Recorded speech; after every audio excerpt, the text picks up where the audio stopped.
Om Shanti. VCD 2831। Om Shanti.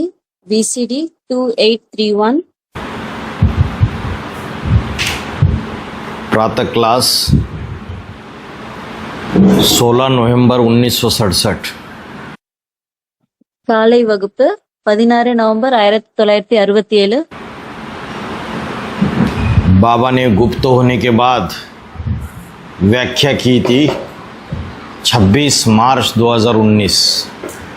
Baba குப்தமானதுக்கு அப்புறம் விளக்கம் கொடுத்தாரு 26 மார்ச் 2019। प्रातः क्लास चल रहा था 16 नवंबर 1967। गुरुवार को दूसरे पेज के मध्य में बात चल रही थी। அதாவது காலையில கிளாஸ் நடந்துட்டு இருந்தது 16 நவம்பர் 1967। வியாழக்கிழமை 2வது பேஜினுடைய நடுவுல இருந்து சொல்லப்பட்டு இருந்தது कि बाप को पहचानने में जिन्होंने गफलत की, அப்பாவை அறிந்து கொள்வதுல யாரெல்லாம்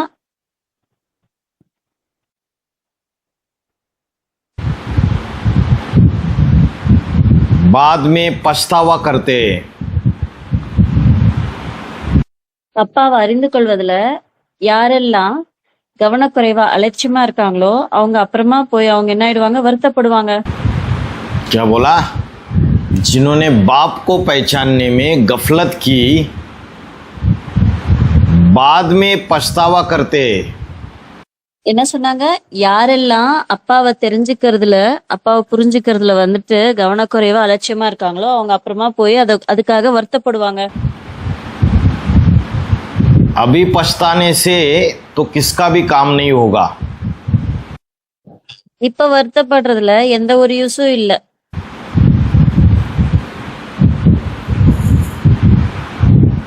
तो बाप को पहचानने में गफलत यज्ञ के आदि में की या नहीं की बच्चों ने? அப்போ யஜ்ஞத்தினுடைய ஆதியில அப்பாவை அறிந்து கொள்வதுல குழந்தைங்க அலட்சியமா கவனக்குறைவா இருந்தாங்களா இல்லையா? यज्ञ के आदि में ओम का ध्वनि होता था और गीता के अर्थ बैठ के समझाए जाते थे। யஜ்ஞத்தினோட ஆதியில ஓம் ஓம்னு சொல்லி துவனி எழுப்பிட்டு இருந்தாங்க, ஒலி எழுப்பிட்டு இருந்தாங்க, எழுப்பப்பட்டு இருந்தது। அது மட்டும் இல்லாம கீதையை உட்கார்ந்து அர்த்தம் புரிய வச்சுட்டு இருந்தாங்க। तो जो ब्रह्मा और 2 माताएं वो पूरी तरीके से बाप को पहचान नहीं पाई। அப்போ பிரம்மா மற்றும் அந்த 2 மாதாக்கள் அவங்க முழுமையான ரீதியா அப்பாவை அறிந்து கொள்ளல। इसलिए यज्ञ के आदि में भी त्रिमूर्ति के आपस में झगड़े हो गए। அதனாலதான் யஜ்ஞத்தினுடைய ஆதியில கூட திரிமூர்த்திகள் ஒவ்வொருத்தர் 3 பேருமே ஒருத்தருக்குள்ள ஒருத்தர் சண்டை போட்டுக்கிட்டாங்க। स्थापना के साथ साथ विनाश ज्वाला प्रज्वलित हो गई। ஸ்தாபனையோட கூடவே விநாச ஜுவாலையும் எரிந்தது। निमित्त बन गए ब्रह्मा, बाप और बच्चे। அதற்கு யார் யார் பொறுப்பானாங்க? அதாவது ஸ்தாபனை கூட விநாச ஜுவாலையும் எரிந்தது। அந்த விநாசத்துக்கான யார் யார் பொறுப்பானாங்க அப்படின்னா பிரம்மா, அப்பா மற்றும் குழந்தைங்க। 2 माताओं ने दादा लेखराज ब्रह्मा का पाला पकड़ लिया। 2 மாதாங்களும் என்ன பண்ணிட்டாங்க? தாதா லேக்ராஜ் பிரம்மாக்கு சப்போர்ட் பண்ண ஆரம்பிச்சிட்டாங்க அவங்க கூட। तो यज्ञ के आदि में भी पहचानने में गफलत की। அப்ப யஜ்ஞத்தினுடைய ஆதியில கூட அப்பாவை தெரிஞ்சுக்கிறதுல அலட்சியமா கவனக்குறைவா இருந்தாங்க।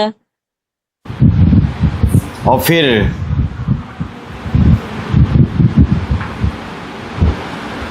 जब दादा लेखराज ब्रह्मा शरीर छोड़ गए, அப்புறம் எப்ப தாதா லேக்ராஜ் பிரம்மா சரீரத்தை விட்டுட்டாரோ और राम वाली आत्मा पुनर्जन्म लेके शंकर का पाठ चालू हो गया। அப்புறம் ராம்வாலி ஆத்மா புனர்ஜென்மம் மறுஜென்மம் எடுத்துட்டு சங்கரினுடைய பார்ட் ஸ்டார்ட் ஆயிடுச்சு। 1976 से उस समय भी हजारों लाखों ब्रह्मा कुमार कुमारिया बाप की असली पहचान कर नहीं पाए। அதாவது 1976ல அந்த சமயம் கூட ஆயிரக்கணக்கான லட்சக்கணக்கான இந்த பிரம்மகுமார் குமாரிகள் அப்பாவினுடைய உண்மையான அடையாளத்தை அறிந்து கொள்ள முடியல. और क्या बोला? जिन्होंने गफलत की बाद में पछतावा करते हैं।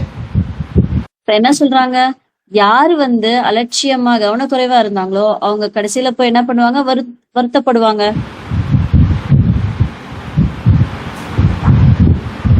थोड़े बच्चों ने शंकर के पाठधारी को पहचाना। கொஞ்சம் குழந்தைங்க தான் சங்கர் பாட்ட பண்றவரை தெரிஞ்சுக்கிட்டாங்க. 2017-18 में शिव बाबा गुप्त हो गए और 8 नवंबर 2022 को स्वेच्छा से शरीर त्याग दिया। 2017-18ல சிவ பாபா குப்தமாயிட்டாரு. அப்புறம் 8 நவம்பர் 2022ல அவரு சுய விருப்பத்தோட உடலையும் தியாகம் பண்ணிட்டாரு. तो फिर बाप की पहचान कैसे करे? அப்புறம் அப்பாவை எப்படி நம்ம அடையாளம் கண்டுபிடிக்கிறது, அப்பாவை எப்படி தெரிஞ்சுக்கிறது? एडवांस पार्टी के अंदर वो बाप कौन जिसको याद करे? அட்வான்ஸ் பார்ட்டிக்குள்ள அந்த அப்பா யார நம்ம நினைவு பண்றது? वो शिव बाबा कौन? शिव बाबा आत्मा है या शरीर है? அந்த சிவபாபா யாரு, ஆத்மாவா சரீரமா? हाँ, साकार और निराकार का मेल है। சாக்காரம் நிராகாரத்தோட இணைந்த ரூபந்தான். लेकिन साकार जो है, जो शरीर है,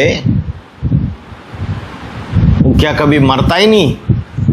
ஆனா சாக்காரத்துல இருக்கிறவரு அந்த உடல் ஏன்னா எப்பயுமே அந்த உடலுக்கு மரணம் என்பது ஏற்படாதா என்ன? शरीर खत्म होता ही नहीं क्या? शरीर तो खत्म हो सकता है। அந்த உடலுக்கு என்ன மரணம் என்பது இல்லையா என்னது? அந்த உடலுக்கும் மரணம் ஏற்படும். तो हम उस साकार में भी याद उस बिंदी को करते थे, शिव को। அப்போ நம்ம என்ன பண்ணிட்டு இருந்தோம், அந்த சாக்காரத்துல நினைவு யார பண்ணிட்டு இருந்தோம்? அந்த சாக்காரத்துக்குள்ள இருந்த அந்த பிந்தி ஸ்வரூபமானவரை நம்ம நினைவு பண்ணிட்டு இருந்தோம். तो जब शरीर ही छोड़ दिया तो साकार और निराकार का मेल कहाँ रहा? அப்போ எப்ப அவங்க உடலையே விட்டுட்டாங்களோ அப்ப சாக்காரம் நிராகாரத்தினுடைய இணைந்த ரூபம் எங்க இருக்கு? அதுல बताओ। சொல்லுங்க. तो बोला मैं घड़ी घड़ी शरीर बदलता नहीं हूं। அப்ப சொல்றாங்க, நான் நிமிஷம் உடலை மாத்துறது இல்ல. ये जो मेरा मुकर्रर रथ है इसको कभी छोड़ता नहीं हूं। என்னுடைய இந்த நிலையான ரதத்தை நான் எப்பவும் விடுறதும் இல்ல. तो मुकर्रर रथ क्या है? அப்போ நிலையான ரதம்னா என்ன? उसका जो सूक्ष्म शरीर है, जो 5000 साल के ड्रामा में कभी खलास नहीं होता, இந்த நிலையான ரதத்தினுடைய சூட்ச்ம சரீரம் என்பது 5000 வருஷத்தினுடைய டிராமால எப்பயுமே அழியறது கிடையாது.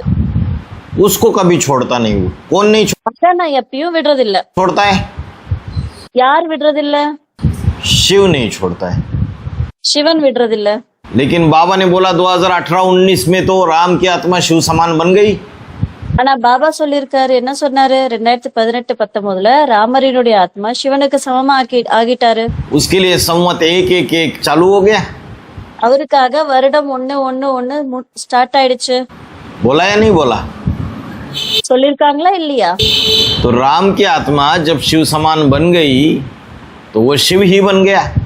அப்ப ராமரினுடைய ஆத்மா எப்ப சிவனுக்கு சமமா ஆகிட்டாரோ அப்ப அவர் சிவனாவே ஆகிட்டாரு. तो उसकी आत्मा हो गई कारण शरीर और जो सूक्ष्म शरीर है उसका वो कारण शरीर, उस सूक्ष्म शरीर कारण शरीर बन गया शिव। அப்போ அவருடைய ஆத்மா என்ன ஆயிடுச்சு? காரண சரீரம் ஆயிடுச்சு. இப்ப அவருடைய சூக்ஷ்ம சரீரம், அதாவது அந்த சூக்ஷ்ம சரீரத்துல இருக்கக்கூடிய அந்த காரண சரீரம் என்னது? சிவன். और अपने सूक्ष्म शरीर जो उसका मुकर्रर रथ है उसको वो छोड़ता नहीं है। இப்ப தன்னுடைய சூக்ஷ்ம சரீரமான அந்த நிலையான ரதத்தை அவர் எப்பயும் விடுறதில்ல.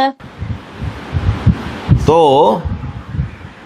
स्थूल शरीर तो है नहीं, है भी तो पहचान में नहीं है कि वो இப்ப ஸ்தூல சரீரம் என்பதே இல்ல. இப்ப அப்படியே இருந்தாலும் அத அறிந்து கொள்ள முடியல. कहाँ पार्ट बजा रहा है। எங்க பார்ட் பண்றாங்க நம்மளால தெரிஞ்சுக்கவும் முடியல. तो आत्मा जिस मुकर्रर सूक्ष्म शरीर का आधार लेके कार्य कर रही है, அப்ப ஆத்மா எந்த நிலையான சூக்ஷ்ம சரீரத்தை ஆதாரமா எடுத்துக்கிட்டு காரியம் செஞ்சிட்டு இருக்கோ, वो आत्मा उस सूक्ष्म शरीर के साथ कहाँ प्रवेश कर रही है। அந்த ஆத்மா அந்த சூக்ஷ்ம சரீரத்துல இருந்து எங்க பிரவேசமாகி காரியம் பண்ணிட்டு இருக்கு? कुछ तो फॉर्मूले दिए बाबा ने। ஏதாவது ஃபார்முலா பாபா கொடுத்திருப்பாரு இல்லையா?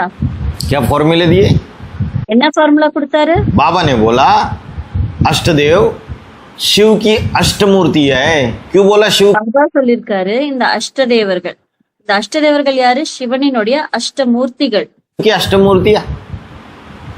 சிவன் ஏன் அப்படி சொல்லியிருக்காங்க சிவனினுடைய அஷ்டமூர்த்தின்னு? फिर क्लैरिफाई किया राम की आत्मा जो शिव समान बन जाती है वो उनमें प्रवेश करता है। कब प्रवेश करता அதுக்கு விளக்கம் கொடுக்கிறாரு. ராமரினுடைய ஆத்மா யாரு சிவனுக்கு சமமா ஆகிட்டாரோ அவரு அவங்களுக்குள்ள போய் பிரவேசமாகறாங்க. है? संपन्न बनने के बाद प्रवेश करता है। எப்ப வந்து பிரவேசமாகறாங்க? அந்த 8 பேரும் சம்பன்ன முழுமை அடைஞ்சதுக்கு அப்புறம் போய் பிரவேசமாகறாரா என்ன? संपन्न बनने के बाद प्रवेश करने की दरकार है उनमें। அவங்க அந்த 8 பேரும் முழுமை அடைந்ததுக்கு அப்புறம் அவங்களுக்குள்ள பிரவேசமாக வேண்டிய என்ன அவசியம் என்ன இருக்குமா என்ன? जब 2029 में बाप ही प्रत्यक्ष हो जाएगा तो अष्टदेव में प्रवेश करते बैठेगा। 2029ல எப்ப அப்பாவே பிரத்யட்சம் ஆயிடுவாரோ அப்ப அஷ்டதேவர்களுக்குள்ள பிரவேசம் ஆயிட்டு இருப்பாரா என்ன? बताओ சொல்லுங்க. अभी जो पीरियड है टेम्पररी 2018 से लेके 28-29 तक, जब तक परमानेंट राजधानी स्थापन न हो, இப்ப என்ன பீரியட், இப்ப என்ன சமயம் நடந்துட்டு இருக்கோ? டெம்பரவரியா 2018ல இருந்து 2028-29 வரைக்கும் तब प्रवेश करता है। எப்ப வரைக்கும் பர்மனன்ட் ராஜதானி ஸ்தாபனை ஆகலையோ அப்ப வந்து சிவன் இந்த அஷ்டதேவர்களுக்குள்ள பிரவேசம் ஆகுறாரு. तब ज्ञान की ज्योति फैलाता है। அப்பதான் ஞானத்தினுடைய அந்த ஒளிய வந்து பரப்புறாரு. तो बाप को पहचानने में जिन्होंने गफलत की, அப்போ யாரெல்லாம் அப்பாவை அறிந்து கொள்வதில் ரொம்ப அலட்சியமா கவனக்குறைவா இருந்தாங்களோ बाद में पछतावा करते। वो அதுக்கப்புறம் அவங்க வருந்துவாங்க. बीके वाले ब्राह्मण भी कहते हमने तो बाप को पहचाना है। அந்த பிகே ஆளுங்க கூட பிகே பிராமணர்கள் கூட என்ன சொல்லிருக்காங்க? நாங்க அப்பாவை தெரிஞ்சுக்கிட்டோம். वो कन्याएं समर्पित हो जाती है और शिवलिंग बनाती है, उसके शिवलिंग के चारों तरफ 7 फेरे लगाती। அப்ப அந்த கன்யாக்கள் வந்து சமர்ப்பித்து ஆகிடுறாங்க. ஆனதுக்கு அப்புறம் சிவலிங்க உருவாக்கி வச்சுட்டு அந்த சிவலிங்கத்தோட 4 பக்கமும் சுத்தி 7 தடவை சுத்தி வராங்க. या तो बोलती है कि सुप्रीम सोल शिव तो परमधाम वापिस चला गया, वहां இல்லைன்னா என்ன சொல்றாங்க? சிவ சுப்ரீம் சோல் பரந்தாம வாபஸ் போயிட்டாரு, याद करती है। அங்க அவரை நாங்க நினைவு பண்றோம். और एडवांस पार्टी वाले बोलते हैं कि वो सारे विधर्मी है, निराकार அட்வான்ஸ் பார்ட்டி ஆளுங்க என்ன சொல்றாங்க? அப்படி சொல்றவங்க எல்லாரும் விதர்மிகள், को याद करते हैं। அவங்க எல்லாம் நிராகாரரை நினைவு பண்றாங்க. परम धाम में या तो दादा लेखराज ब्रह्मा का फोटो को याद करते हैं, बड़े बड़े ஒண்ணு பரந்தாமத்துல நினைவு பண்றாங்க, இல்லைன்னா தாதா லேக்ராஜ் பிரம்மாவினுடைய போட்டோ வச்சு நினைவு பண்றாங்க. फोटो बना के जाओ उधर उनके हॉल्स में, बड़े बड़े डायमंड हॉल, जो भी ब्रह्मा कुमारी इसके बड़े बड़े सेंटर बने हुए हैं, பெரிய பெரிய போட்டோ வச்சு அவர் நினைக்கிறாங்க. போங்க போய் பாருங்க, அவங்களுடைய பெரிய பெரிய ஹால்ஸ் இருக்குல்ல, டைமண்ட் ஹால் அந்த மாதிரி ஹால்லாம் இருக்கு இல்லையா. பிரம்மகுமாரிஸ் என்ன பண்றாங்க? பிரம்மாவினுடைய பெரிய பெரிய போட்டோ அவங்க சென்டர்ல வைக்கிறாங்க. छत इतने ऊंचे बड़े बड़े ब्रह्मा बाबा के फोटो बना के रखे हुए हैं, तो याद नहीं आए? மாடி அளவுக்கு ரொம்ப உயரமா ரொம்ப பெருசா பிரம்மா பாபாவோட போட்டோ வச்சு அவங்க வச்சு நினைவு பண்றாங்க. आएगा क्या? तो அப்ப என்ன நினைவு வராதா என்ன? அப்படி எல்லாம் அவ்வளவு பெரிய பெரிய போட்டோ வச்சா एडवांस पार्टी वाले उंगली दिखाते हैं उनको அட்வான்ஸ் பார்ட்டி ஆளுக்கு வந்து என்ன பண்றாங்க, அவங்கள குறை சொல்றாங்க. இங்க பாருங்க அவங்க அப்படி பண்றாங்க, போட்டோ வச்சிருக்காங்கன்னு அவங்கள வந்துட்டு கை நீட்டி காமிக்கிறாங்க. कि देखो बाबा ने बोला इस ब्रह्मा का फोटो भी नहीं रखना है, பாருங்க அட்வான்ஸ் பார்ட்டி ஆளுங்க என்ன சொல்றாங்க பாருங்க, பாபா சொல்லியிருக்காரு இந்த பிரம்மாவோட போட்டோ கூட வைக்க கூடாதுன்ட்டு, इस ब्रह्मा को याद भी नहीं करना है, ब्रह्मा இந்த பிரம்மாவை என் நினைவு கூட பண்ணக்கூடாதுன்னு. को याद करोगे तो पतित बन पड़ेंगे, दिखाते பிரம்மாவை நினைச்சீங்கன்னா நீங்க பத்தித்தமாகிடுவீங்க. नहीं दिखाते। அந்த மாதிரி சொல்லி அவங்கள காமிக்கிறாங்களா இல்லையா, பிரம்மகுமாரிகளை பத்தி சொல்றாங்களா இல்லையா? और जो कन्याएं जिन्होंने ट्रेनिंग ली है बाप से, वो बड़े बड़े रटे रटाए कोर्सेस करती है आज भी।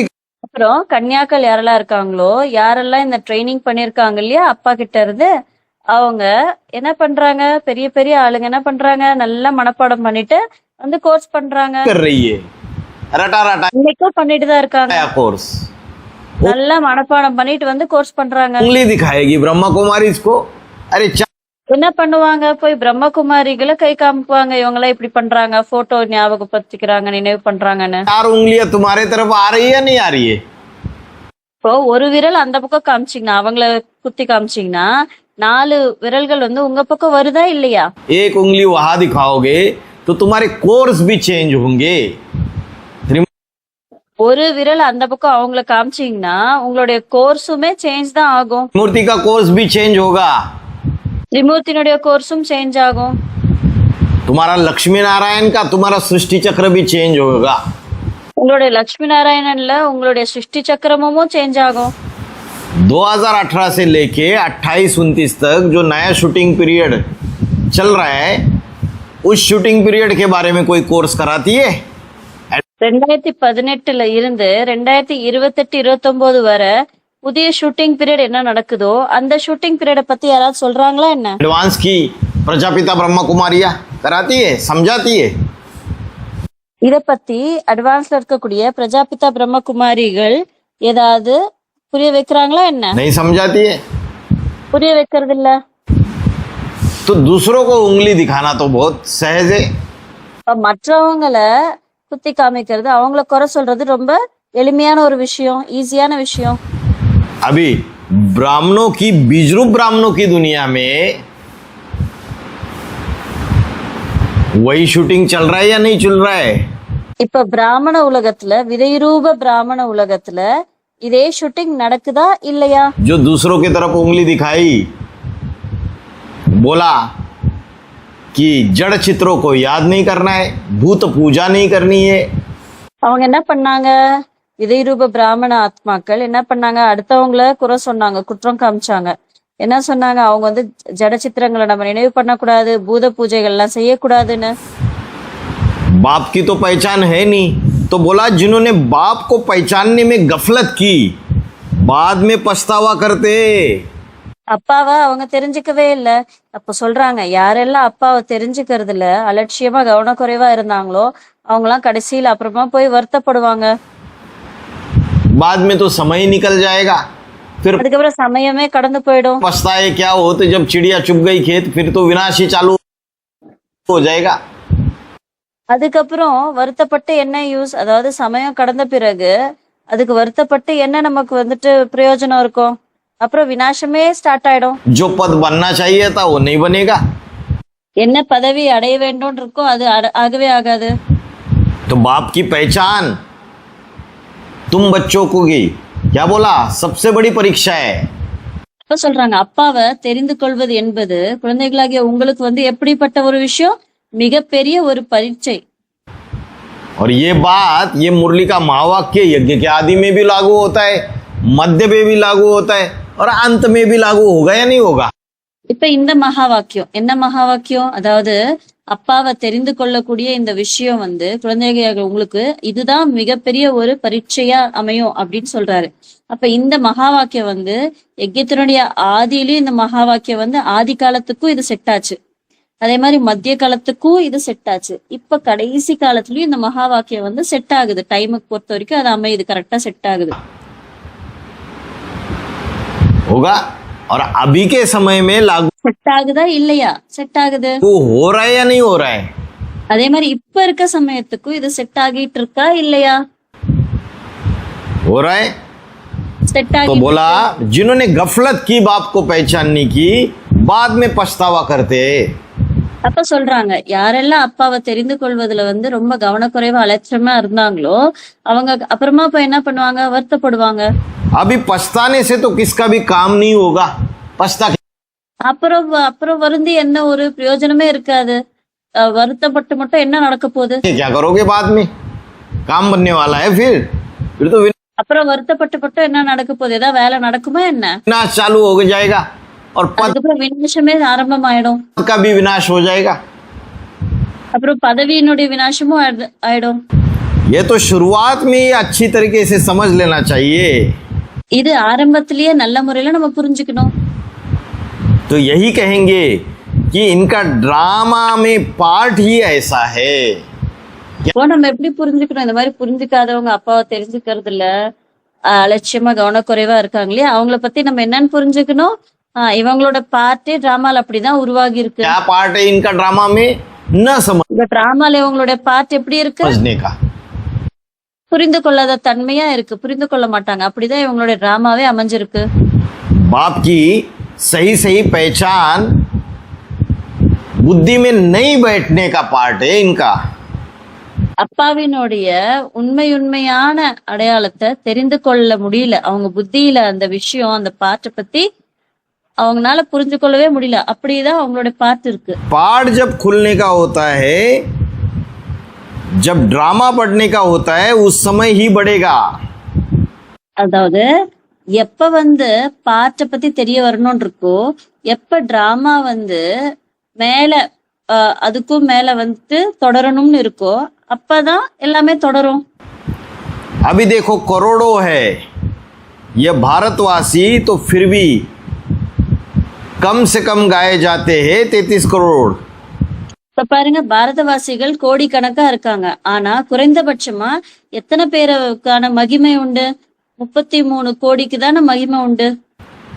जो 33 करोड़ देवी देवता धर्म की आत्माएं, अव्वल नंबर देवता है महादेव, उसको जो फॉलो करने वाले हैं उनकी संख्या 33 करोड़। இப்போ இந்த 33 கோடி தேவதேவதா தர்மத்தின் ஆத்மாக்கள் இருக்காங்க.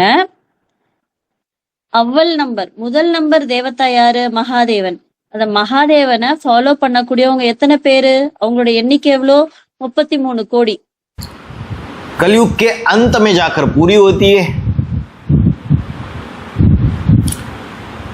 त्रेता के अंत तक 10 करोड़। கலியுகத்தினுடைய கடைசியில போய் முழுமை அடையுது. திரேதாவினுடைய கடைசியில 10 கோடி பேரு. और कलयुग के अंत तक वो जो देवात्मा है, जो द्वापर युग से लेके कलयुग के अंत तक भी नीचे उतरती रहती है। கலியுகத்தினுடைய கடைசி வரைக்கும் தேவாத்மாக்கள் இருக்காங்களே, அந்த துவாபர் யுகத்துல இருந்து கலியுகத்தினுடைய கடைசி வரைக்கும் இந்த தேவாத்மாக்கள் பரந்தாமத்துல இருந்து கீழே இறங்கி வந்துட்டு இருக்காங்களா இல்லையா? टोटल संख्या हो जाती है 33 करोड़।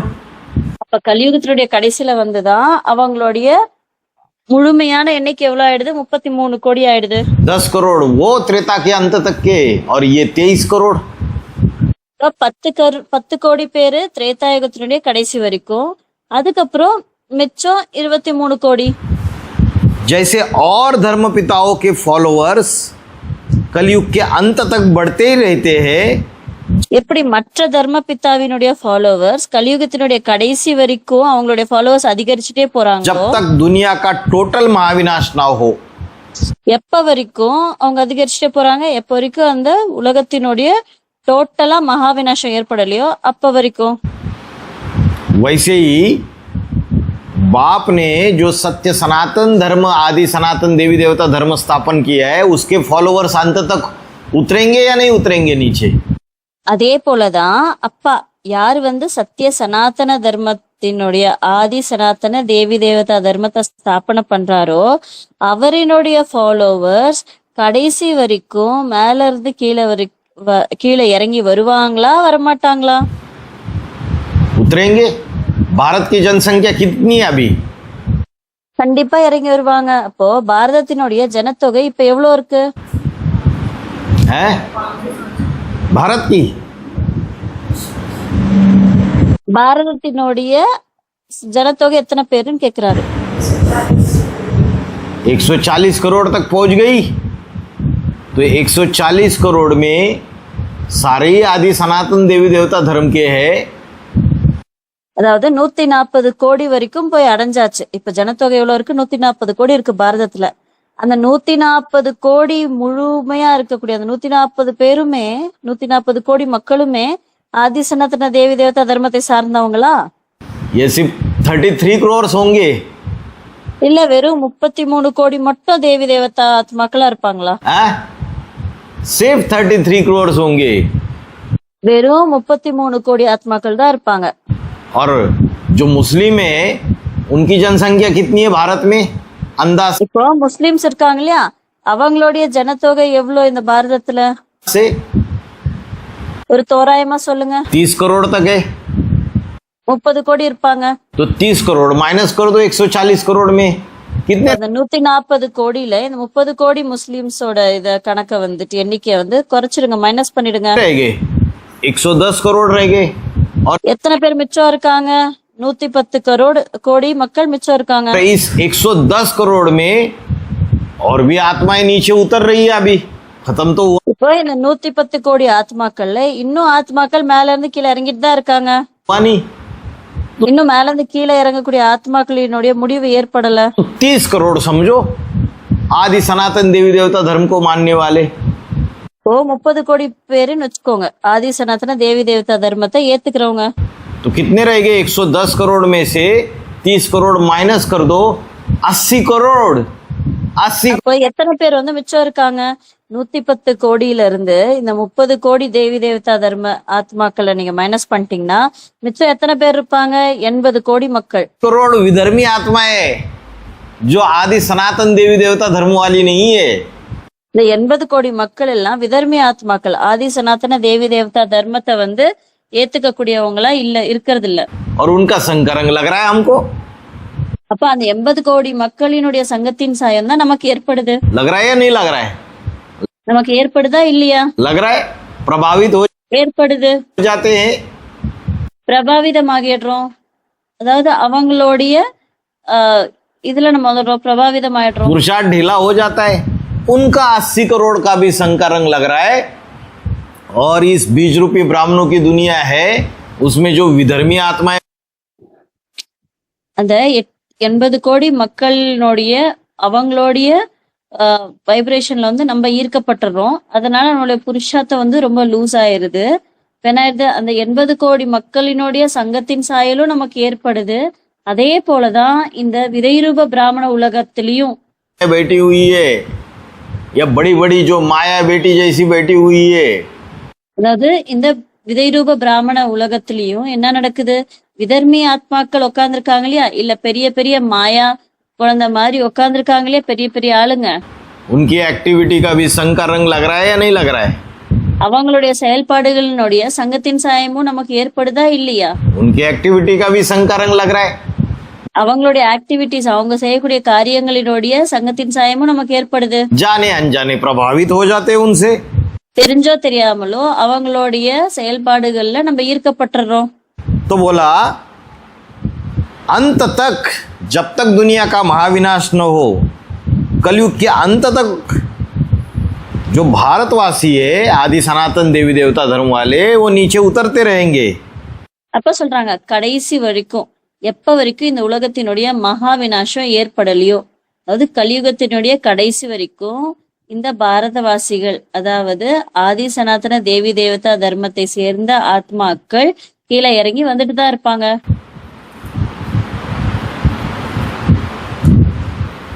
तो बोला जड़ भारत की सिर्फ बात नहीं है। அப்ப சொல்றாங்க ஜட பாரதத்தினுடைய விஷயம் மட்டும் இல்ல, चैतन्य भारत अर्थात भा माना रोशनी और रत माना लगा रहने वाला। அதாவது எதை பத்தி சொல்ல, ஜட பாரதத்தை பத்தியும் சொல்லல, சைத்தன்ய பாரதத்தை பத்தியும் சொல்றாங்க. பா அப்படின்னா ரோஷினி, ரோஷினா என்னது? ஒளி, பிரகாசம். ரத் அப்படின்னா என்ன அர்த்தம்? அதாவது அதுல ஈடுபட்டு இருக்கிறவங்க, सदा ज्ञान की रोशनी में लगा रहने वाला। எப்பொழுதுமே ஞானத்தினுடைய பிரகாசத்திலேயே ஈடுபட்டு இருக்கிறவங்க। भारत है அவங்கதான் பாரத். उसके दिल में समाये हुए। அவருடைய இதயத்துல எல்லாரும் ஒன்றி இருக்காங்க. ये जो 33 करोड़ ऐसे होंगे जो भगवान बाप है उसके दिल में समाये हुए होंगे। இந்த 33 கோடி இருக்காங்க இல்லையா இந்த மக்கள், இவங்க எப்படி இருப்பாங்கன்னா பகவான் அப்பாவினுடைய இதயத்துல ஒன்றி இருப்பாங்க. तो ये 33 करोड़ है, बाकी ऐसे नहीं कि आज भारत में 2018-19 में जो 130 करोड़ है, 18-19 में 130 करोड़ थे, वो सारे के सारे भारत के दिल में बसे हुए। அதாவது இந்த 33 கோடி தான், மத்தவங்க எல்லாம் அப்படி கிடையாது. இன்னைக்கு பாரதத்துலதான் 2018-19 சொல்றாங்க, இன்றைக்கு பாரதத்துல 130 கோடி மக்கள் இருக்காங்க. எப்போ 2018-19 ஜனத்தொகை எவ்வளவு? 130 கோடி மக்கள். அந்த 130 கோடி பேருமே பாரதத்தினுடைய, அதாவது சைத்தன்யமான பாரதத்தினுடைய இதயத்துல இருப்பாங்க, வசிச்சுட்டு இருப்பாங்கன்றதெல்லாம் அர்த்தம் கிடையாது. सारे नहीं बसे हुए। बाबा ने बोला तुम कितने थोड़े हो। எல்லாருமே பாபாவினுடைய இதயத்துல வசிப்பது கிடையாது. பாபா என்ன சொல்லியிருக்காரு? நீங்க எவ்வளவு குறைந்த பேர் இருக்கீங்க. जब 67 में वाणी चल रही थी, 1967 में, तब तो कितने थोड़े थे भारतवासी। எப்போ 1967 வாணி இது சொல்லிட்டு இருந்தாங்களோ அப்ப ஜனத்தொகை எவ்வளவு குறைந்த ஜனத்தொகையா இருந்திருக்கும் பாரதவாசிகளுடைய ஜனத்தொகை. जो आदि सनातन देवी देवता धर्म के पक्की पक्की आत्माएं, जब पहले அதாவது ஆதிசநாதன தேவி தேவதா தர்மத்தினுடைய பக்குவமான ஆத்மாக்கள் ही थोड़े होंगे तो क्या समझ सकते कि यह कौन है। எப்ப அவங்க முதல்லயே அவங்க குறைந்த ஜனத்தொகையா தான் இருந்திருக்குமோ அப்புறம் எப்படி புரிஞ்சுக்க முடியும் இவர் யாரு? अभी इंटरनेट पे, सोशल मीडिया पे बड़े बड़े दिग्गज आके, सज्जन, बड़े बड़े महानुभाव आके बड़ी बड़ी बातें करते।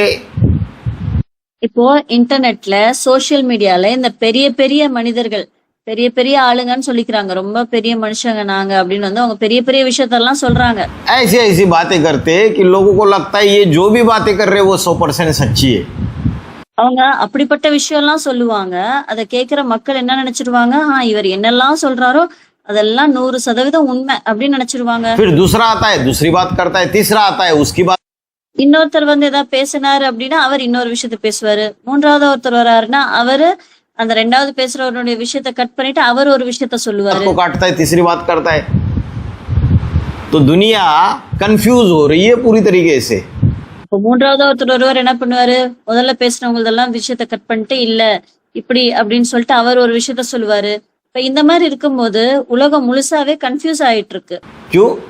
क्योंकि भारत में भी जो सच्चे सच्चे आदि सनातन देवी देवता धर्म को फॉलो करने वाले हैं वो 30-33 करोड़ ही है, सारे नहीं है। அப்போ உலகமே குழப்பத்துல இருக்கு. அப்படி இருக்கும்போது இப்ப பாரதத்துல கூட, ஏன்னா இப்ப பாரதத்துல கூட பாருங்க, உண்மையா ஆதிசநாதன தேவி தேவதா தர்மத்தை ஃபாலோ பண்றவங்க இருக்காங்க இல்லையா, அவங்க பார்க்க போனா எத்தனை பேரு? 30 இல்ல 33 கோடி தான். எல்லாரும் கிடையாது. बाकी जो विधर्मियों के मुखिया है वो भी अपने मतांतर आके देंगे या नहीं देंगे। மற்றபடி இந்த விதர்மிகள் யாரெல்லாம் இருக்காங்களோ, விதர்மிகள் முக்கியமானவங்க, அவங்களுக்கும் முக்கியமானவர் இருப்பாங்க இல்லையா, அவங்கெல்லாம் வந்து தனக்கு இஷ்டப்படி ஏதாவது ஒண்ணு வந்து எல்லாத்தையும் சொல்லுவாங்களா இல்லையா, அந்த வழியை காமிப்பாங்களா இல்லையா? और वो जो विधर्मी आत्मा है उनकी पर्सनैलिटी भी रॉयल पर्सनैलिटी है। क्यों? क्योंकि कम அப்ப அந்த விதர்மி ஆத்மாக்கள் இருக்காங்க இல்லையா, அவங்களுடைய பர்சனாலிட்டி கூட எப்படி இருக்கு? ராயல் பர்சனாலிட்டியா இருக்கு. जन्म लेते हैं, कम जन्म लेते हैं तो अंतिम जन्म में रॉयल पर्सनैलिटी है। ஏன்னா அவங்க வந்துட்டு ரொம்ப கம்மியான ஜென்மம் எடுக்கிறாங்க. அவங்க கம்மியான ஜென்மம் எடுக்கிறனாலதான் கடைசி ஜென்மத்துல வந்து அவங்க ராயல் பர்சனாலிட்டியா ஆயிடுறாங்க. तो इस मॉडर्न साइंस के आधार पे अंत में जाके उन्होंने जो भी समझा वही दुनिया वालों को बखान करते रहते। அப்போ இந்த மாடர்ன் சயின்ஸினுடைய ஆதாரப்படி கடைசியில வந்தவங்க அவங்க என்னெல்லாம் புரிஞ்சுக்கிட்டாங்களோ அத போய் உலகத்துக்கு அதை தான் போய் சொல்லிட்டு திரியுறாங்க. झूठी बात भी इतने कॉन्फिडेंस से बोलेंगे कि दुनिया प्रभावित हो जाएगी. பொய்யான விஷயத்த கூட அவ்வளோ அவங்க கான்பிடென்ட்டா சொல்லுவாங்க. அப்ப எப்படி இருக்கும், உலகம் அதை பார்த்து ஈர்க்கப்பட்டுருது. तो बोला पहले तो थोड़े ही होंगे, 1967 में तो थोड़े ही होंगे. जब शुरू சொல்லியிருக்காங்க அப்ப வந்து ரொம்ப குறைந்த மக்கள் தான் இருந்திருப்பாங்க. 1967 எத்தனை பேர் இருப்பாங்க, ஒரு குறைந்த மக்கள் தான் இருந்திருப்பாங்க. शुरुआत थी तब कोई इतने नहीं समझते थे. ஆரம்ப காலத்துல எல்லாரும் ரொம்ப இவ்ளோ புரிஞ்சுக்கிட்டது கிடையாது. सिंध हैदराबाद में जब ओम मंडली की शुरुआत हुई तब कोई इतना नहीं समझते थे. சிந்த் ஹைதராபாத்ல எப்போ ஓம் மண்டலி வந்து ஆரம்பமாச்சோ அப்ப யாரும் இவ்ளோ எல்லாம் புரிஞ்சுக்கிட்டது கிடையாது. कुछ समझ में नहीं आता था कि ये बाबा कौन है. அவங்களுக்கு எதுவுமே புரிஞ்சது இல்ல. அப்போ யார் இந்த பாபா, आगे चल करके क्या होगा, வரக்கூடிய காலத்துல என்ன ஆகும், अंदर ही अंदर धड़कते होंगे. உள்ளுக்குள்ளேயே பயந்துகிட்டே இருந்தாங்க, படபடப்பா பயந்துகிட்டே இருந்தாங்க. कोई धड़क धड़क करके भाग करके छोड़कर भी चले गए. ஒரு சிலர் வந்து அந்த பதட்டத்திலேயே அந்த படபடப்புலயே என்ன பண்ணிட்டாங்க, விட்டுட்டு ஓடி போயிட்டாங்க. यज्ञ के आदि में भी कंफ्यूजन में थे. யஜ்யத்தினுடைய ஆதியிலயும் குழப்பத்துலதான் இருந்தாங்க. ये बाबा कौन है, இந்த பாபா யாரு, फारकती दे करके चले गए. क्योंकि அப்பாவை விட்டுட்டு என்ன பண்ணிட்டாங்க, விவாகரத்து கொடுத்து கூட ஓடிட்டாங்க. बहुतों ने पूरा पहचाना ही नहीं. ஏன்னா நிறைய பேர் அப்பாவை முழுமையா தெரிஞ்சுக்கவே இல்ல. अभी तक भागते रहते. இப்ப வரைக்கும் கூட அப்பாவை விட்டுட்டு ஓடிக்கிட்டே தான் இருக்காங்க. तो तब जब आगे चलेंगे तो वो भी तो पहचाना गया ना. அப்போ எப்ப அவங்க போனதுக்கு அப்புறம் கூட திருப்பி வந்து அவங்க அப்பாவை தெரிஞ்சுக்குவாங்க இல்லையா. वो कौन, அவர் யாரு, जिसने अभी नहीं पहचाना. अभी माना यज्ञ के आदि में. யாரு இப்ப அப்பாவை தெரிஞ்சுக்கலையோ, இப்போ அப்படின்னு என்ன அர்த்தம், யஜ்யத்தினுடைய ஆதியில. आगे चलेंगे तो वो भी पहचानेंगे. வரக்கூடிய காலத்துல அவங்களும் தெரிஞ்சுக்குவாங்க. आगे चलकर वह भी पक्का निश्चय करेगा कि supreme soul heavenly God father निराकार अकर्ता अभोक्ता सदा शिव सदा कल्याणकारी वो किसमें लगातार मुकर्रर रूप से पाठ बजा रहा है. அதாவது வரக்கூடிய காலத்துல அவங்களுக்குமே ஒரு பக்குவமான நிச்சயம் முழுமையா உட்கார்ந்துரும். அதாவது supreme soul heavenly god father நிராகாரரா இருக்கவர், அக்கர்த்தா எந்த காரியங்களையும் செய்யாதவர், அபோக்தா எந்த சுகதுக்க போகங்களையும் அனுபவிக்காதவர், சதாசிவன் எப்பவுமே நன்மை செய்யக்கூடிய அவர் வந்து யார்கிட்ட, அதாவது யாருள்ள வந்து நிலையான ரூபத்துல வந்து பாட் பண்றாரோ. आगे चल के अभी नहीं समझ रहा है तो आगे चल के समझेंगे. बोला அதாவது யாரினுடைய உடல்ல சிவன் வந்து நிலையான ரூபத்துல பாட் பண்றாருன்ற விஷயத்த இப்ப புரிஞ்சுக்கலனாலும் வரக்கூடிய காலத்துல அவங்க புரிஞ்சுக்குவாங்க. आगे चल करके समझेगा ना. जैसे 1967 की वाणी थी उस समय. வரக்கூடிய காலத்துல புரிஞ்சுக்குவாங்க இல்லையா, எப்படி 1967 இந்த வாணி சொல்லிட்டு இருந்தாங்க. जो ब्रह्मा का जो टेम्पररी रथ है उसको ही समझा था. அதாவது பிரம்மாவினுடைய டெம்பரரி ரதம் என்ன இருந்ததோ அதையே தானே புரிஞ்சுக்கிட்டு இருந்தாங்க எல்லாரும். அதுதான் எல்லாமே புரிஞ்சுட்டு இருந்தாங்க இல்லையா. मुकर्रर रथ को तो समझा नहीं था. நிலையான ரதத்தை யாருமே புரிஞ்சுக்கல. तो बोला 1967 में तो पूरा समझा नहीं, तो 76 में बाप का प्रत्यक्षता वर्ष मनाया. சொல்றாங்க 1967 முழுமையா அப்பாவை பத்தி புரிஞ்சுக்கல. ஆனா 1976 அப்பாவினுடைய பிரத்யக்ஷதா வருஷத்தை கொண்டாடினாங்க. और 1977 में संपूर्णता वर्ष. அப்புறம் 1977 சம்பூர்ணமடைந்த வருஷம் அப்படின்னு கொண்டாடினாங்க. फिर मुरली में बोला तुम बच्चों को तमो प्रधान से सतो प्रधान बनने के लिए 40 से 50 साल लगते हैं. அப்புறம் முரளியில சொல்லியிருக்காங்க, குழந்தைகளாகிய உங்களுக்கு தமோ பிரதானத்துல இருந்து சத்தோ பிரதானம் ஆகிறதுக்கு 40 இருந்து 50 வருஷம் ஆகுது. सन 2018 में 40 वर्ष पूरे हो जाते. வருடம் 2018 அந்த 40 வருஷம் முழுமை அடைஞ்சிருது. तो जिस एक के लिए बताया, जो एक है वो भी तो पहचानेगा ना. அப்ப எந்த ஒருத்தருக்காக சொல்லப்பட்டதோ அந்த ஒருத்தர் அவரும் தெரிந்து கொள்வார் தானே.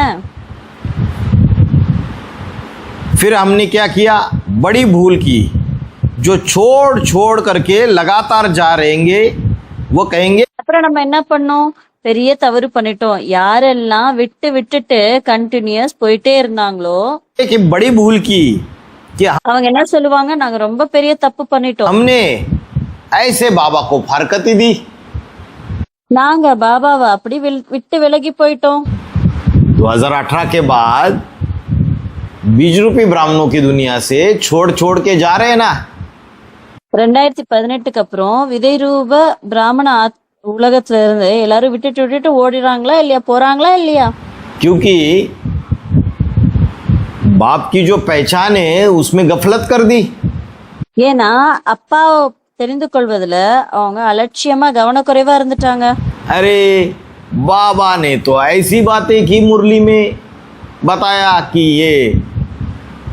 ये जो रथ है ये कभी छूटेगा नहीं.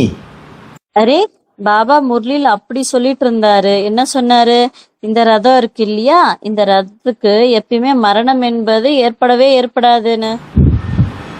इसी शरीर से कंचन काया बन जाएगी. இதே உடல்ல இருந்து கஞ்சன் காயாவா ஆகிடும். योग बल के आधार से, पावरफुल वाइब्रेशन से ये शरीर भी परिवर्तित हो जाएगा. யோக பலத்தினுடைய ஆதாரத்துல பவர்ஃபுல்லான வைப்ரேஷன் மூலமா இந்த உடல்லையும் மாற்றங்கள் ஏற்பட்டுடும். ये बाबा ने तो शरीर छोड़ दिया, ஏன்னா இந்த பாபா கூட சரீரத்தை விட்டுட்டாரு. ज्ञान तो झूठा हो गया.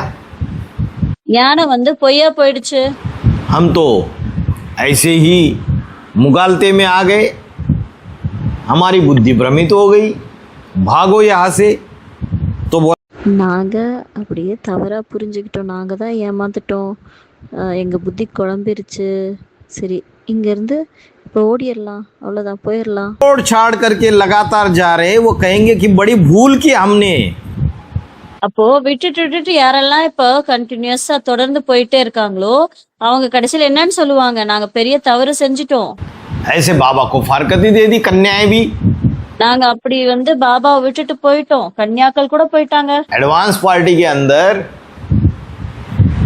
30% कन्याएं, 20 to 30% कन्याएं 2000 அட்வான்ஸ் பார்ட்டிக்குள்ள 30% கன்யாக்கள், 20-30% கன்யாக்கள். 17 में बाबा गुप्त होने के बाद अब तक हो गई होगी ना उतनी, तो 1000 में 200 कन्याएं तो अपने घरों में वापस चली गई होगी. अभी तक 200.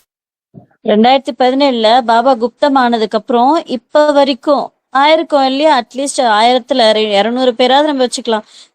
எல்லாருமே அவங்களுடைய வீட்டுக்கு திரும்பி போயிட்டாங்க. 300 बड़ी बड़ी இப்ப வரைக்கும் பார்த்தோம்னா 200-300 பேரு. बड़ी बहनें चली गई, பெரிய பெரிய பहனும் கூட போயிட்டாங்க. कईयों ने तो शादी कर ली. நிறைய பேர் திருமணம் கூட பண்ணிக்கிட்டாங்க. तो बाद में पछताएंगे या नहीं पछताएंगे இப்போ கடைசியில அப்புறம் அவங்க வந்துட்டு வருத்தப்படுவாங்களா, வருத்தப்பட மாட்டாங்க. कि हमने बड़ी भूल की, हमने इस बाबा को फारकती दे दी. अरे நாங்க பெரிய தவறு செஞ்சுட்டோம், நாங்க இந்த பாபாவை விட்டுட்டு வந்துட்டோம். ये तो हमने अपनी तकदीर को ही लकीर लगा दी. எங்க பாக்கியத்திலேயே நாங்க வந்துட்டு என்ன பண்ணிட்டோம், கோடை போட்டுட்டோம் அப்படின்னு அவங்க நினைப்பாங்க. हमने पीछे समझा, अभी नहीं समझा. क्या எங்க பாக்கியத்தையே நாங்க அழிச்சுக்கிட்டோம். அவங்க வந்து என்ன பண்ணாங்க, பின்னாடி புரிஞ்சுக்குவாங்க, ஆனா இப்ப புரிஞ்சுக்கல. समझा, पीछे समझा. எப்ப புரிஞ்சுக்கிட்டாங்க, பின்னாடி புரிஞ்சுக்கிட்டாங்க. इसलिए नहीं समझा कि अभी तो देखो कितना साधारण है. அதாவது இப்ப புரிஞ்சுக்கல, இப்ப பாருங்க ஏன் புரிஞ்சுக்கல அப்படின்னா எவ்வளவு சாதாரணமா இருக்காங்க. इसलिए कोई ने नहीं समझा. அதனாலதான் யாருமே புரிஞ்சுக்கல.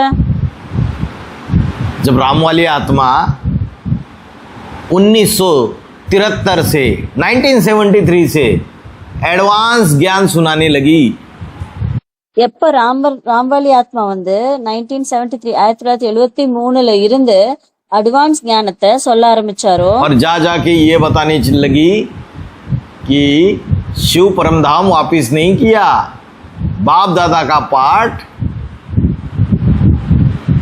मुकर्रर रथ द्वारा शुरुआत हो गया. அவரு என்ன போய் சொல்ல ஆரம்பிச்சாரு, சிவன் வந்து பரந்தாமத்துக்கு திரும்பி போகல.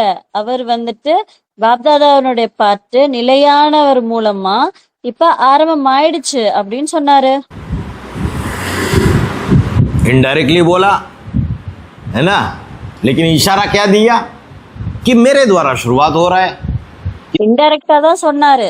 ஆனா குறிப்பு யாருக்காக சொன்னாரு? அதாவது என் மூலமா தான் நடக்குது பாப்தாதா பாட்டு அப்படின்னு சொன்னாரு. इसने बोला राम वाली आत्मा ने இது யார் 1970 சொன்னா? இது யார் சொன்னா? ராமரினுடைய ஆத்மா. அவர் சொன்னாரு. எப்ப சொன்னாரு? 1973ல. 73 में बोलना शुरू कर दिया ना. कितनी उम्र थी 1973 में? 1973ல அவரு சொல்ல ஆரம்பிச்சிட்டாரு இல்லையா? அப்ப 1973ல அவங்களுக்கு எவ்வளவு வயசு இருந்துச்சு? 31-32 साल और 76 आते आते 31-32 வயசு இருந்துச்சு. அப்புறம் 76 வர வர 36 साल. 36 வயசு ஆயிடுச்சு. तो उस समय किसी ने समझा? அப்ப அந்த சமயத்துல யாராவது புரிஞ்சுக்கிட்டாங்களா? इसलिए नहीं समझा कि अभी देखो कितना साधारण है. ஏன் அந்த சமயத்துல யாரும் புரிஞ்சுக்கல? ஏன்னா பாருங்க எவ்வளவு சாதாரணமா இருந்தாங்க. ये छोटा सा कुमार ये बोलता है बाप दादा का पाठ मेरे द्वारा चल रहा है. ரொம்ப சின்னசா குமாரா இருக்காரு. இவர் சொல்றாரு எனக்குள்ள பாப்தாதா பாட்டு நடக்குதுன்ட்டு. है ना. तो मूंझ गए साधारण तन देख के. जो அப்ப அப்படிதானே எல்லாரும் அந்த சாதாரண உடலை பார்த்துட்டு எல்லாம் குழப்பம் அடைஞ்சிடுறாங்க. बड़े बड़े ज्ञान में चलने वाले लंबे समय से वो बोले अरे एक शिव बाबा दूसरा न कोई. उस समय बोल பெரிய அப்ப குழம்பிடுறாங்க எல்லாம் இந்த சாதாரண உடலை பார்த்துட்டு. பெரிய ஞானத்துல பெரியவங்களா இருக்காங்க இல்லையா, ரொம்ப நீண்ட காலமா அதுல இருக்கிறவங்க, அவங்களாம் என்ன சொல்றாங்க, அரே எங்களுக்கு ஒரே ஒரு சிவ பாபா தான், அவரை தவிர வேற யாரும் இல்ல. बोले या नहीं बोले एक शिव बाबा அதெல்லாம் சொன்னாங்களா இல்லையா? दूसरा न कोई. ஒரே ஒரு சிவ பாபா, அவரை தவிர வேற யாரும் இல்ல. और किसको पकड़ा? दादी गुलजार को पकड़ा. एक शिव बाबा दूसरा न कोई. அப்புறம் என்ன பண்ணிட்டாங்க? யார போய் பிடிச்சிக்கிட்டாங்க? குல்ஜார் தாதிய போய் பிடிச்சிக்கிட்டு இவங்கதான் ஒரே ஒரு சிவ பாபா, அவரை தவிர வேற யாரும் இல்லன்னு சொல்லிட்டாங்க. दादी गुलजार शिव बाबा थी. है? बाबा ने बोला शिव बाबा थी तो धोती कुर्ता पहना देते थे उसको. இப்ப பாபா சொல்றாரு குல்ஜார் தாதி என்ன சிவ பாபாவா இருந்தாங்களா என்ன?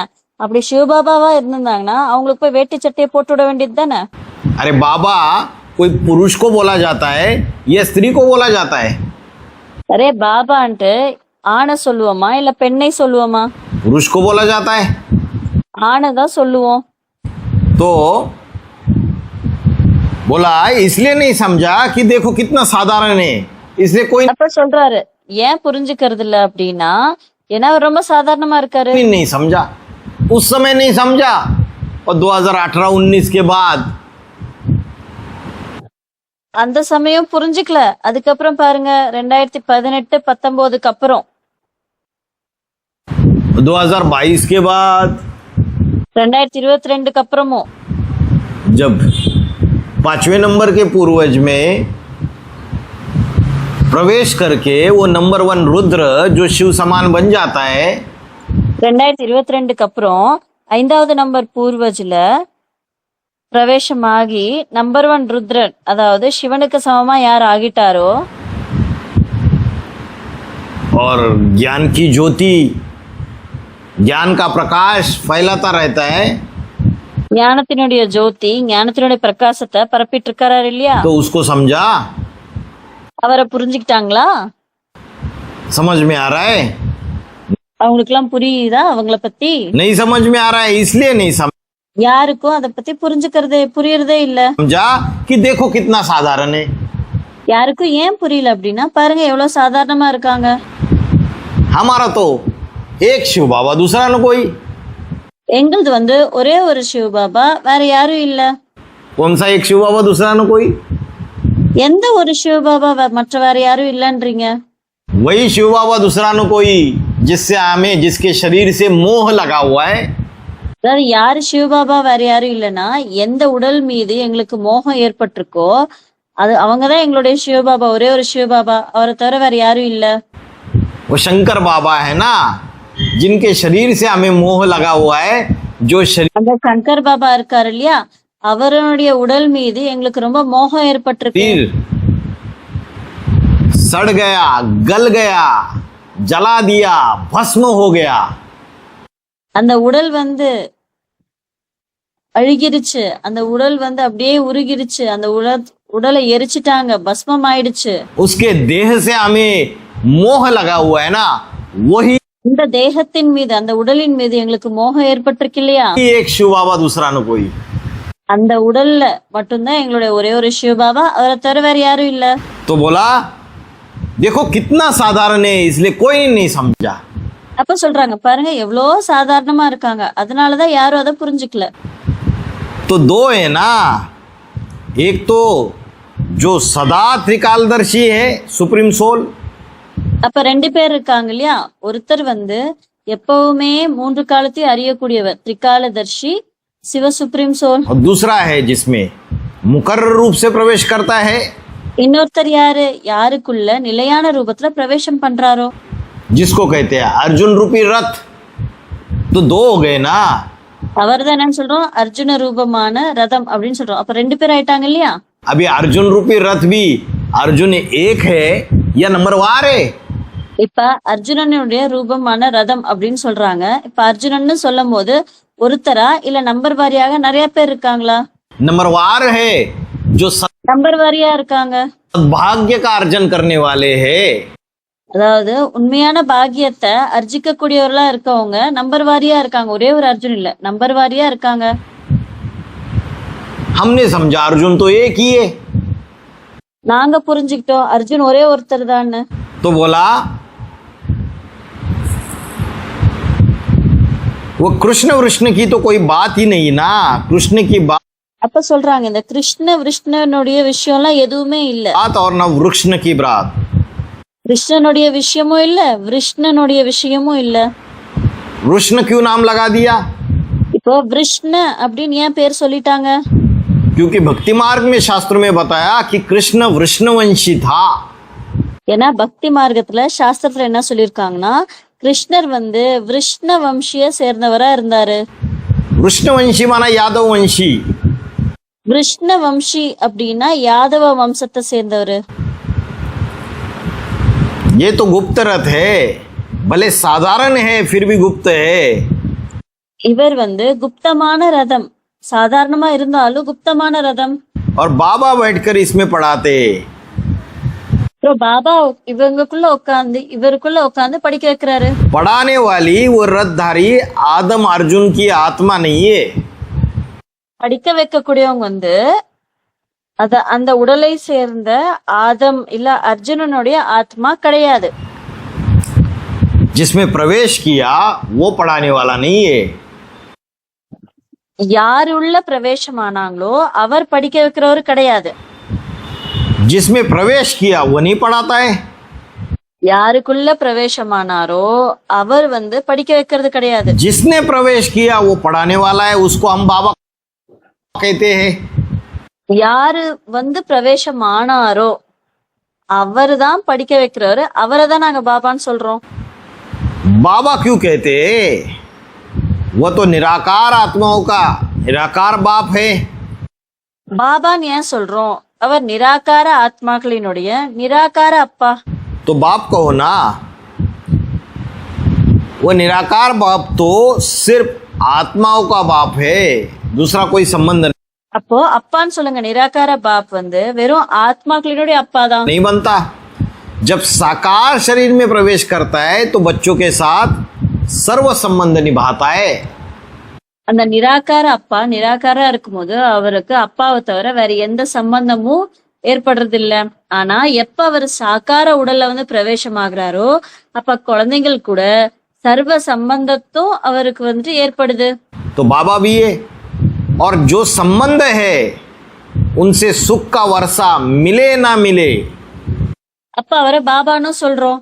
அப்போ எந்த சம்பந்தத்துல இருக்காங்களோ அவங்க கிட்ட இருந்து சுகத்தினுடைய சொத்து நமக்கு கிடைக்குதா கிடைக்கிறது இல்லையா? लेकिन ग्रैंडफादर या बाबा जिसे कहा जाता है उससे तो सब बच्चों को वर्षा मिलना ही है.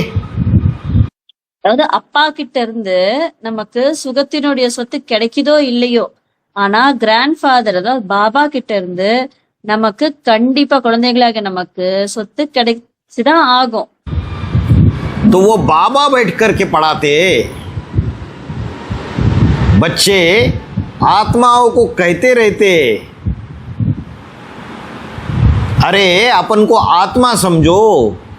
அப்ப அந்த பாபா தான் உட்காந்து நம்மள படிக்க வைக்கிறாரு, குழந்தைங்களுக்கு சொல்லிட்டு இருக்கிறாரு, குழந்தைகளாகிய ஆத்மாக்களுக்கு சொல்லிட்டே இருப்பாரு. என்னது?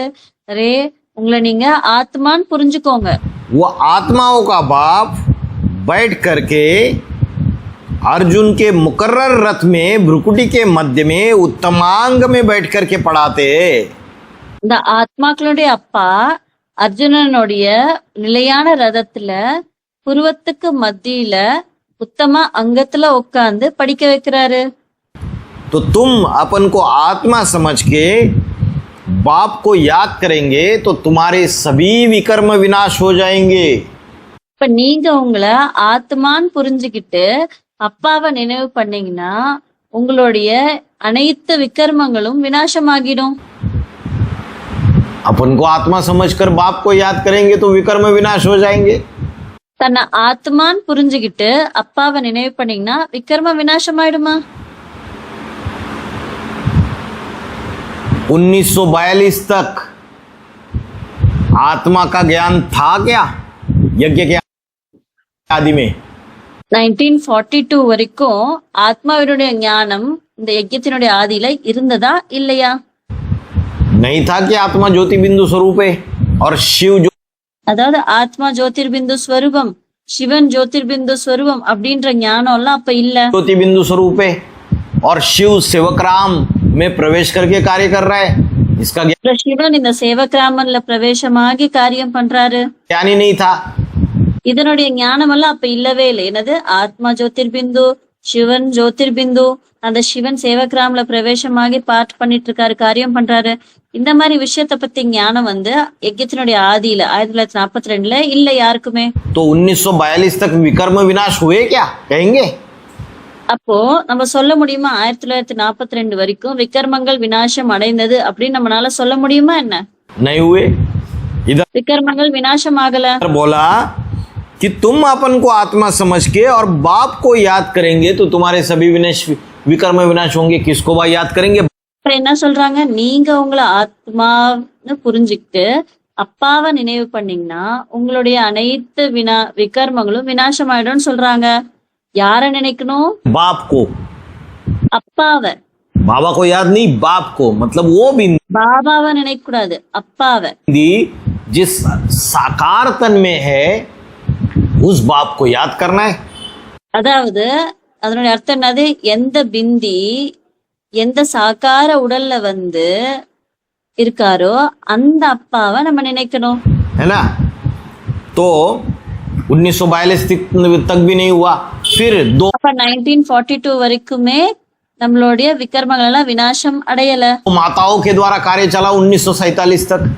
उस அப்புறம் 2 மாதாக்கள் மூலமா காரியங்கள் நடந்தது 1947 வரை. समय भी आत्मा का ज्ञान ही नहीं था. அந்த சமயம் வரைக்கும் கூட ஆத்மாவினுடைய ஞானம் என்பது யாருக்கும் இல்ல. और इन 2 माताओं में शिव प्रवेश करके कार्य कर रहा है, इसका भी ज्ञान नहीं था. तो அதே போல இந்த 2 மாதாக்களுக்குள்ளேயும் சிவன் பிரவேசமாகி காரியம் செய்யறாங்க அப்படின்ற ஞானமும் யாருக்கும் இல்ல. அப்போ विकर्म विनाश हुए 1947 तक. அப்போ 1947 வரைக்கும் விக்கர்மங்கள் விநாசம் அடைந்ததா என்ன? नहीं हुए. 1948 से दादा लेखराज ब्रह्मा में शिव ने அப்பவும் விக்கர்மங்கள் விநாசம் ஆகல. அப்புறம் 1948ல இருந்து தாதா லேக்ராஜ் பிரம்மாக்குள்ள प्रवेश करके टेम्पररी रथ का आधार लेके वाणी चलाना चालू कर दिया. சிவன் வந்து பிரவேசமாகி டெம்பரவரி ரதத்தினுடைய ஆதாரத்தை எடுத்துக்கிட்டு வாணி சொல்ல ஆரம்பிச்சாரு. और धीरे धीरे ओम राधे मम्मा ने मनन चिंतन मंथन करके ये बात निकाली कि आत्मा जो அப்புறம் மெதுவா ஓம் ராதே மம்மா வந்து மனனம் செய்து மரண சிந்தனை மந்தனம் செய்து என்ன பண்றாங்க? இந்த விஷயத்தை வெளிக்கொண்டு வராங்க. என்னன்ட்டு है वो क्या है? अंगूठे मिसल है. बाद में बोला ज्योति बिंदु स्वरूप है. ஆத்மா வந்து ஒரு மோதிரத்தை போல, ஒரு வளையத்தை போல வடிவத்தை உடையது. அப்புறம்தான் சொன்னாங்க ஆத்மா ஒரு ஜோதிர்பிந்து ஸ்வரூபம் என்று. आत्माओं का पिता भी ज्योति बिंदु स्वरूप है शिव। அதே மாதிரி ஆத்மாக்களினுடைய அப்பாவும் ஜோதிர்பிந்து ஸ்வரூபம்னு சொன்னாங்க. तो कितना समय गया हो सकता அப்ப எவ்வளவு சமயம் போச்சு? है 1951-52 तक समय चला गया होगा। அப்போ இருக்கலாம் 1951, 52, 53 வரைக்கும் கூட போயிருக்கோம் இந்த ஞானத்தை அவங்க வெளிக்கொண்டு வரதுக்கு. 1953 तक चला गया होगा। तो विकर्म विनाश हुए 1953 1955 तक नहीं हुए। அப்போ 1953, 1555 வரைக்கும் விக்கர்மங்கள் விநாசமானதா? இல்ல. अभी 1955 से लेके 1969 तक विकर्म विनाश हुए क्या? அதே சரி 1953, 55க்குள்ள அந்த ஞானம் தெரிஞ்சிருச்சு, ஆத்மாவும் ஜோதிர்பிந்து பரமாத்மாவும் ஜோதிர்பிந்து. இப்ப 1955ல இருந்து 1969, அதாவது 1955ல இருந்து 1967 வரைக்கும் விக்கர்மங்கள் விநாசம் ஆனதா? बोला ये तो मेरा टेम्पररी रथ है। சொல்லியிருக்காரு இது வந்து என்னுடைய டெம்பரவரியான ரதம். क्या बोला? ये मेरा टेम्पररी रथ है। என்ன சொன்னாரு? இது என்னுடைய டெம்பரவரியான ரதம், ये मेरा मुकर्रर रथ तो है नहीं। என்னுடைய நிலையான ரதம் இல்லவே இல்ல. तो माँ का पाठ था, बाप அப்ப அம்மாவினுடைய பாட்டா இருந்தது, का पाठ तो था नहीं। அப்பாவினுடைய பாட்டா இல்ல.